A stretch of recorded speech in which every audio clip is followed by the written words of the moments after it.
Hello అండి, welcome back to my channel. ఇది దసరా రోజు వ్లాగ్. హ్యాపీ దసరా అందరికీ. దసరా రోజు మార్నింగ్ అయితే నేను ఇట్లా అమ్మవారికి పూజ చేసేసుకున్నాను. అమ్మవారికి పూజ చేసుకొని నైవేద్యం పెట్టుకున్న తర్వాత కిందకి వెళ్ళి ఇవాళ రోజున వాహన పూజ కూడా చేస్తారు కదా, అందుకని చెప్పేసి కిందకి వెళ్ళి బైక్స్కి బొట్టు పెట్టి పూలదండ వేసాము. పూలదండ వేసి మళ్ళీ పైకి వచ్చేసి ఇంకా భోజనం చేసామన్నమాట. ఈరోజు అమ్మవారికి నైవేద్యంలో చాలా వెరైటీస్ పెట్టాను. అవేంటో ఇక్కడ చూసేయండి. సేమియా కేసరి చేశాను, పరమాన్నం కాదు, సేమియా కేసరి, బంగాళదుంప క్యాప్సికమ్ ముద్దకూర, సొరకాయ పప్పు, పులిహోర, గారెలు, వడలు, మసాలా వడలు అన్నమాట ఇవి. ఇందులో పుదీనా, అల్లం, పచ్చిమిరపకాయలు, కొత్తిమీర వేసాను.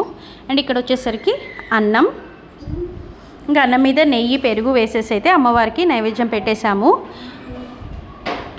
ఆ తర్వాత ఈవినింగ్ వచ్చేసేసి టెంపుల్స్కి వెళ్ళామన్నమాట.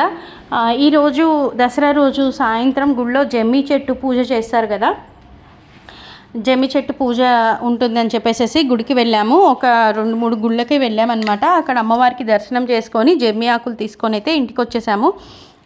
అండ్ ఈ మధ్యలో అయితే మండపాలు చాలా పెట్టారు. మండపాలలో అమ్మవారిని పెట్టారు.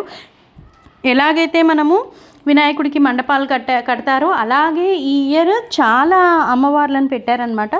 దుర్గాదేవి అయితే చాలా బాగుంది. ప్రతి మండపంలోనూ అమ్మవారు చాలా కలగా అనిపించింది నాకు.